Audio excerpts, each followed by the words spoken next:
Gracias amigos, aquí estamos en el Haciendo Memoria, un programa hecho con vida alegre, con alma, para nuestros televidentes. Y nuestros invitados también traen su parte. Hoy Andrés Delgado es un pastor evangélico. Aquí nos recibimos, Andrés. Don Jerónimo. Bienvenido al programa. Muchas gracias. ¿Cómo están esos ánimos? ¿Cómo se sienten? Muchas gracias. De verdad, bueno, muy contento, muy alegre por la oportunidad que hoy tengo de estar acá. Y pensaba en que oportunidades para estar con alguien grande no siempre se dan.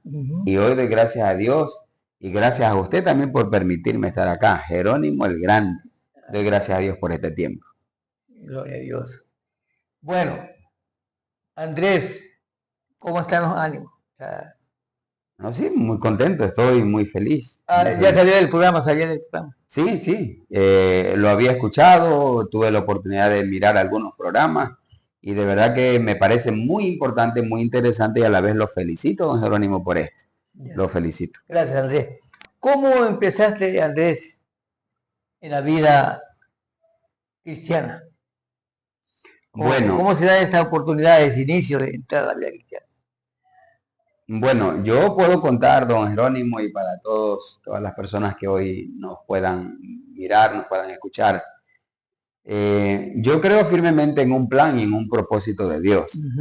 Se puede decir que nací en un hogar cristiano, un hogar con principios cristianos. Desde muy pequeño, pues mis padres me inculcaron el camino de Dios. Desde muy pequeño, pues siempre me llevaron a la iglesia. Entonces, yo creo que desde allí, ¿no? Aunque la palabra del Señor dice que nosotros fuimos escogidos desde el vientre de nuestra madre, desde que estábamos acá, el Señor ya desde la concepción. Desde la concepción, desde allí, Dios mismo puso sus ojos en mí. Y yo creo que es así. Ahora pues, gracias a Dios, tengo ya 43 años y puedo decir que es real. ¿Cuánto de vida cristiana? En la vida cristiana le puedo decir desde pequeño, desde niño. ¿Qué empezaste? ¿Cómo empiezan ahí?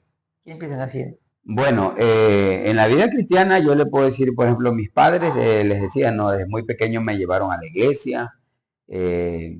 Allí pues en mi adolescencia empecé a involucrarme también un poco en la música. Entonces, por allí en la música cristiana.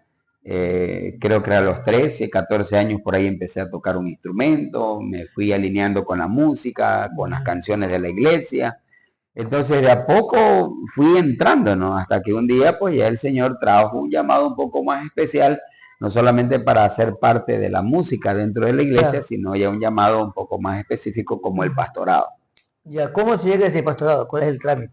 Bueno, todo tiene que ver con un llamado. ¿Cómo es el proceso? O más bien, a veces se le dice una vocación, ¿verdad? Hay un proceso ahí, pues.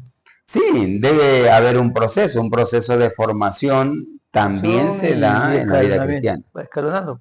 Así es. Por eso le digo, o sea, en mi caso, don Jerónimo, en mi caso, todo tuvo que ver con un propósito de Dios, pero también con una formación por parte de mis padres. Ellos me fueron llevando, ellos me fueron ubicando. Entonces, mi papá, básicamente, él fue pastor por más de 30 años. Entonces, yo estuve con él. ¿Y qué pasó? Fue pastor, digo fue, porque bueno, ahora más bien él ya descansa, pero sigue yendo conmigo a la iglesia, es parte de nosotros. Pero dentro del pastorado... la batuta, entonces. Exacto. Entonces llegó un momento donde él dijo, hijo, le toca a usted, hágase cargo. Y bueno, ante ese llamado de parte del Señor, nosotros dijimos, heme aquí. Eso es. Entonces, ¿qué ha pasado después de eso, Andrés? ¿Qué has hecho? ¿Cuál es la finalidad de hacer la obra? Sí, por ejemplo, nosotros junto con mi esposa llevamos pastoreando la Misión Cristiana El Shaddai. Llevamos solo 5 años. 5 años. Solo 5 años. O sea, estamos... Misión, dice. Misión, así se llama nuestra iglesia. ¿Y cuál es la misión? Misión Cristiana El Shaddai. Nuestra misión es llevar el evangelio a todo el mundo. Es compartir la palabra, lo que Dios ha hecho en nuestras vidas, compartirlo con toda la gente. La comparten ustedes. Exacto. Esa fue la gran comisión que un día el Señor nos dejó a todos los cristianos, a toda la gente, a todos los seguidores de Cristo, y dijo, vayan y prediquen el Evangelio a toda criatura. Esa es la misión también de nuestra iglesia. Claro. Ajá. Ya, el diezmo. ¿Qué es el diezmo? ¿Ustedes aplican el diezmo? Sí, el diezmo Se habla mucho del diezmo. Claro que sí. El diezmo es un mandato de parte de Dios. Porque ha sido cuestionado a lo largo de la historia. Claro que sí. Por ejemplo, una de las cosas que a mí me mueven son las convicciones. Entonces el mundo puede decir muchísimas cosas acerca del diezmo, como pueden decir muchas cosas acerca del evangelio, muchas cosas, bueno, pero sin embargo son mis convicciones las que a mí me mueven, son mis convicciones las que me mantienen ¿qué convicción firme. hay en esto La convicción acerca del diezmo es que yo he visto cómo Dios ha bendecido mi vida desde el momento que yo decidí obedecer la palabra. Entonces dice la Biblia, traed vuestros diezmos al alfolí. Y esa es una ordenanza de parte de Dios y lo que hago yo es cumplirla. Don Jerónimo, la obediencia trae bendición. El diezmo se remonta a una colecta. Sí, son tres cosas que nosotros podemos aprender en la luz de la palabra, que es, según lo que usted dice, colecta. Estamos hablando de diezmo, hablamos de ofrenda y también hablamos de limosna. ¿Verdad? Son tres cosas. El diezmo es la 10ª parte de lo que yo recibo, yo lo separo y lo doy a Dios. Obviamente, como dice la palabra, lo llevo al alfolí o a ese recipiente que está en la iglesia y allí lo pongo. La ofrenda. ¿Quién hace uso de ese diezmo? Ya le explico. La ofrenda es lo que dispongo en mi corazón de darle al Señor, en mi corazón. Y por ser dadivoso, yo también soy bendecido. La limosna es la parte que nosotros también estamos obligados por la palabra a poder darla a la gente que la necesita.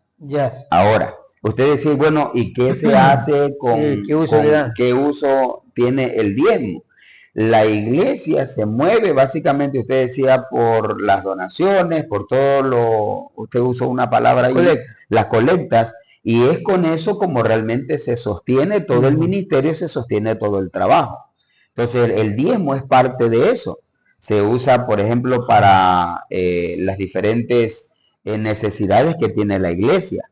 Por ejemplo, hay iglesias que, por ejemplo, no tienen un lugar propio, entonces se paga un arriendo.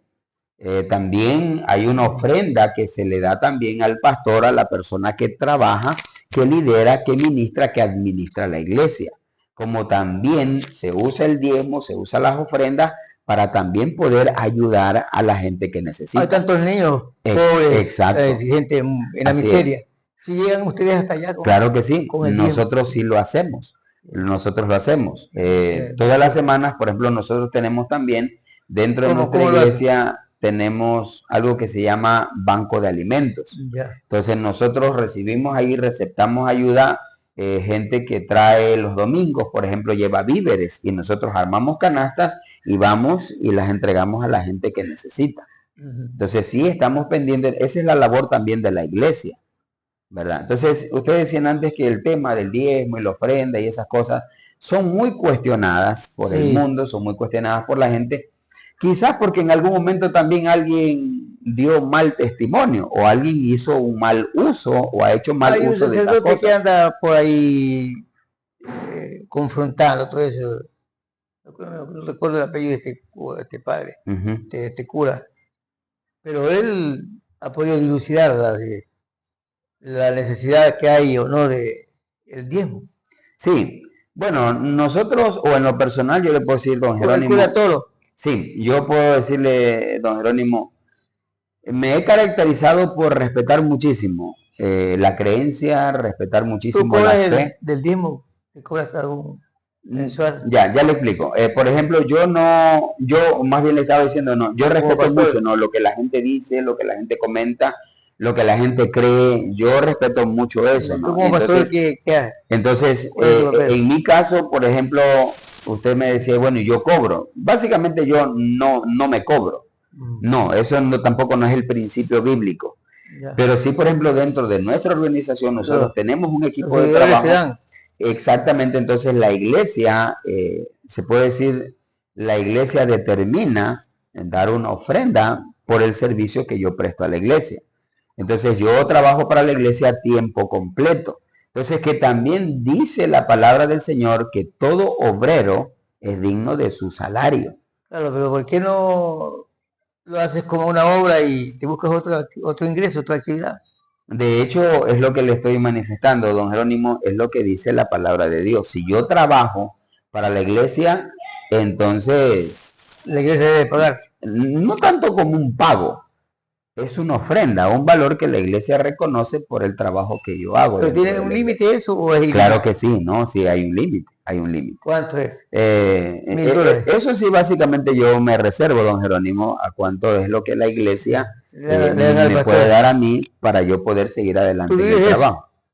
Sí, se puede decir que sí, No, pero no tiene también otro ingreso. antes, sí, justamente eso le iba a decir, antes de poder aceptar el ministerio pastoral, Ajá. yo soy parte de una cooperativa de taxis, soy socio en una cooperativa, de la mejor de aquí del Carmen, la pionera, la satélite. Soy parte también de eso.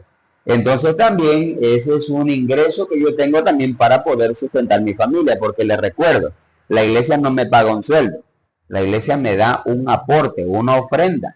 Entonces aparte tengo mi No, y no trabajo te alcanza la ofrenda. secular. No te alcanza esa ofrenda. No es tanto que no alcanza, sino que básicamente pues necesito también sustentar todas los gastos y todo lo que realmente tiene que ver mi familia. Muy bien, Andrés, vamos a unas preguntas que son para despertar al entrevistado. Claro que sí. A ver, ¿cuáles son los colores que prefieres? El color, mi color preferido es el negro. ¿De qué te arrepientes en la vida? ¿De qué me arrepiento en la vida? Bueno, creo que como todo ser humano, yo sí he cometido muchos errores. Ya, entonces, Uy, mejor ni le cuento. ¿de qué te arrepientes? Pero de todo lo que realmente yo puedo arrepentirme, es básicamente de no haberle servido a Dios antes del tiempo que yo debía hacerlo. Ya. ¿Qué hiciste que quisiera volver a hacer? A ver, ¿qué hice y que quisiera volver a hacer? Casarme. Ya te casaste y Y quisieras me volver. casé. Y si Sí. me pudiera volver a casar, me casaría otra vez, pero con la misma. Dios me ha regalado una esposa maravillosa. Y con mi esposa hemos procreado 3 hijos maravillosos. Qué bueno. Me volvería a casar. ¿Cuál es tu y mejor con la amigo? misma. Mi mejor amigo. Hablando en la parte espiritual, mi mejor amigo es Dios. Mi mejor amigo es el Señor. A Él le cuento todas mis cosas, le cuento mis problemas, le cuento mis sufrimientos, le cuento Ya. todo. ¿Tu peor enemigo? Mi peor enemigo, pues, Don Zapa. El que cada día, pues, busca hacerme caer, busca hacerme Claro. tropezar. ¿Cuántas veces te has equivocado, David? Uy, no me alcanzarían ni siquiera los dedos de la mano para poder contar las veces que me equivoqué. ¿Por qué te has equivocado? ¿Cuál Y, ha sido tu peor y equivocación? obviamente mis equivocaciones porque en algún momento desobedecí ¿Y instrucciones. cuál ha sido la que consideras tu peor equivocación? A ver, híjole, mi peor equivocación. Bueno, es que como muchacho, como jovencito, me equivoqué muchísimo. Por ejemplo, puedo recordar en una ocasión, estábamos con algunos amigos, y dentro de ese grupo de amigos hubo uno que sacó una cajetilla de cigarrillo, uno. Y de Ya. pronto le empezó a ofrecernos a todos una cajetilla de cigarrillo. Yo nunca lo había hecho, nunca lo había probado, no sabía cómo se hacía o cómo se fumaba. Y de pronto el amigo empezó, ¿no? No sé si de pronto presionarnos en el buen sentido, pero no, mira, fúmate uno. Y bueno, la presión fue tanta que yo accedí. Entonces agarro el cigarrillo ya prendidito, me lo pongo en la boca y jalo y casi me muero, don Jerónimo. Eso fue lo peor que yo pude haber probado en la vida. Ya. Pero fue lo único y no lo volví a hacer nunca ¿Qué cosas más. te ha causado lástima, pena en la vida? ¿Qué me ha causado lástima? Mucha pena. Bueno, todavía me causa mucha pena, mucho dolor ver la necesidad que tiene el ser humano de Dios y aún así no se acerca a Él. Eso me da mucha pena. ¿Cuántas veces has llorado? He llorado, Siempre has llorado. sí, siempre. ¿Por qué has llorado? He llorado de tristeza, he llorado de dolor, he llorado de preocupación, pero también he llorado de alegría. ¿Por el amor de una mujer? He llorado, de ley que sí, claro que sí, Has llorado. claro que sí. Por tu primera enamorada, llorar. De ley que sí, lloré, y lloré mucho. Hasta que empapaste el pañuelo. Hasta que lo empapé. Pero sin embargo, ahí está, es parte de la vida. Claro, Así es. Así es. Entonces, ¿qué le dices a la juventud? Bueno, a la juventud en este tiempo, realmente vivimos un mundo tan, pero tan peligroso en todas las áreas de la vida. Y donde yo puedo decirle a la juventud, jóvenes, acérquense a Dios. Jóvenes, busquen a Dios. En Él está la respuesta, en Él está la solución. A veces lo buscamos o buscamos escapatorias en los vicios, en el alcohol, en las drogas, en el sexo. Pero realmente la solución, la verdadera y la única solución está en Cristo Jesús. Y eso lo puedo decir con toda certeza, con toda seguridad, porque yo acudí a Dios. Un día haciendo uso de eso que un día Dios le regaló al ser humano, que fue libre albedrío, la libre elección, la libre decisión. Un día yo hice uso de ese libre albedrío, pero yo escogí a Dios. Yo escogí a Jesús. Y hoy por hoy puedo decir que vivo una vida a plenitud, una vida en bendición, una vida con una linda familia, un lindo hogar que Dios me regaló. Pero todo eso tiene que ver con decisiones. Yo puedo decirlo que yo escogí la mejor. Escogí a Dios, escogí el camino del Señor, escogí el bien. Y hoy los resultados son asombrosos en mi vida. ¿Cómo te defines?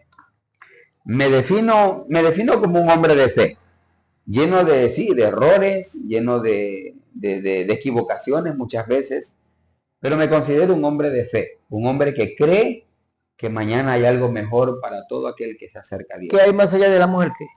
Más allá de la muerte, si hay esa relación con Dios, hay una vida eterna con Él, hay una vida eterna con Cristo Jesús. Pero si no hay una relación con el Señor, también la Biblia habla acerca de la muerte eterna, que es condenación eterna. La clave es ahora que nosotros estamos con vida, nosotros escogemos tener una relación con el Señor o simplemente dejarlo a Dios de lado. ¿Has sentido rabia alguna vez, Fulano? Claro que sí, muchísimas ocasiones. Por ejemplo, rabia, dice usted, ira, coraje, impotencia, cuando las cosas no se hacen como deberían hacerlas. O muchas veces cuando las cosas no salen como realmente nosotros anhelamos que salgan, que obviamente es bien. Hay ese sentir acá en el corazón. ¿Cómo te has sentido en el programa? No, ya le digo, muy contento, muy feliz y muy agradecido. Don Jerónimo, gracias por llamarme, gracias por tomarme en cuenta y gracias por permitirme compartir esto acá con usted y bueno, con la audiencia acá. Gracias, Andrés. Don Jerónimo, muchas gracias. Un gusto Dios me lo bendiga. tenerte por aquí. Amén. En el programa Haciendo Memoria. Amén. Hoy has hecho memoria de lo que tú te has propuesto. Amén. Ser un cristiano, ser un siervo de Dios y multiplicar la palabra. Así es. A ustedes Dios los bendiga y hasta la próxima.